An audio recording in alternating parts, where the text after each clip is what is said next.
ನಮಸ್ಕಾರ ಸ್ನೇಹಿತರೆ, welcome to ಮಮತಾಸ್ ಕಿಚನ್ಗೆ. ಇದು ನಾವು ತಯಾರಿಸೋದು ರುಚಿಯಾದ ಆರೋಗ್ಯಕರವಾದ ಮೊಳಕೆ ಕಾಳು ಒಗ್ಗರಣೆಗೆ ರೆಡಿ ಮಾಡ್ಕೊಂಡಿದ್ದೀನಿ. ಸಾಮಗ್ರಿಗಳು: ಮೊಳಕೆ ಕಾಳು, ಟೊಮೊಟೊ, ಈರುಳ್ಳಿ. ಮಸಾಲೆಗೆ ಬೇಕಾಗಿರೋ ಸಾಮಗ್ರಿಗಳು: ಹುರ್ಗಡ್ಲೆ, ಈರುಳ್ಳಿ, ಬೆಳ್ಳುಳ್ಳಿ, ಚಕ್ಕೆ, ಟೊಮೊಟೊ, ಕಾಯಿ ತುರಿ, ಕೊತ್ತಂಬರಿ ಸೊಪ್ಪು. ಮೊಳಕೆ ಕಾಳು ಸಾಂಬಾರಿಗೆ ಬದನೆಕಾಯಿ ಕಟ್ ಮಾಡಿ ಇಟ್ಕೊಂಡಿದ್ದೀನಿ. ರುಚಿಗೆ ತಕ್ಕಷ್ಟು ಉಪ್ಪು, ಮಟನ್ ಸಾಂಬಾರು ಪುಡಿ, ಅಡುಗೆ ಎಣ್ಣೆ. ಮೊಳಕೆ ಕಾಳು ಸಾಂಬಾರಿಗೆ ಬೇಕಾದ ಎಲ್ಲ ಸಾಮಗ್ರಿಗಳು ರೆಡಿ ಮಾಡಿ ಇಟ್ಕೊಂಡಿದ್ದೀನಿ. ಮೊಳಕೆ ಕಾಳು ಸಾಂಬಾರು ಮಾಡೋದು ತುಂಬ ಸುಲಭವಾದ ವಿಧಾನ. ಮಸಾಲ ಸಾಮಗ್ರಿಯನ್ನು ರುಬ್ಕೊಳ್ತಿದ್ದೀನಿ. ಕೊಂಡಾಗಿದೆ. ಈಗ ಮಟನ್ ಸಾಂಬಾರು ಪುಡಿ ಎಲ್ಲರ ಮನೆಯಲ್ಲೂ ಮಾಡೇ ಇರ್ತಾರೆ, ಅದನ್ನು ಯೂಸ್ ಮಾಡಬೇಕು. ಮೊಳಕೆ ಕಾಳು ಸಾಂಬಾರನ್ನ ತುಂಬ ಸುಲಭವಾದ ವಿಧಾನದಲ್ಲಿ ಮಾಡ್ಕೋಬೋದು.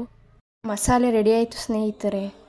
ನಂತರ ಸ್ಟವ್ ಹಚ್ಚಿ ಕುಕ್ಕರ್ ಇಟ್ಟು 3-2 ಟೇಬಲ್ ಸ್ಪೂನಷ್ಟು ಆಯಿಲ್ ಹಾಕಿ ಎಣ್ಣೆ ಕಾದ್ರ ನಂತರ ಈರುಳ್ಳಿ, ಟೊಮೊಟೊ, ಮೊಳಕೆ ಕಾಳು ಹಾಕಿ ಚೆನ್ನಾಗಿ ಹುರ್ಕೋಬೇಕು. ಹಸಿ ಸ್ಮೆಲ್ ಹೋಗೋವರೆಗೆ ರುಬ್ಬಿಟ್ಟ ಮಸಾಲಾನ ಹಾಕೋಬೇಕು ಸ್ನೇಹಿತರೆ.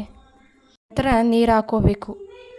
ಕಾಳು ಸಾಂಬಾರು ತೆಳುವಾಗಿರಬೇಕು, ಯಾಕೆ ಅಂದರೆ ಕಾಳು ಬೆಂದಿ ಅದು ತುಂಬ ಗಟ್ಟಿ ಬರುತ್ತೆ. ರುಚಿಗೆ ತಕ್ಕಷ್ಟು ಉಪ್ಪು.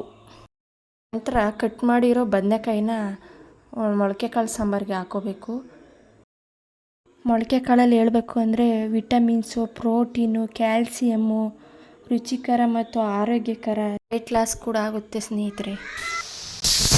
2-3 ವಿಸಲ್ ಸಾಕು ಸ್ನೇಹಿತರೆ.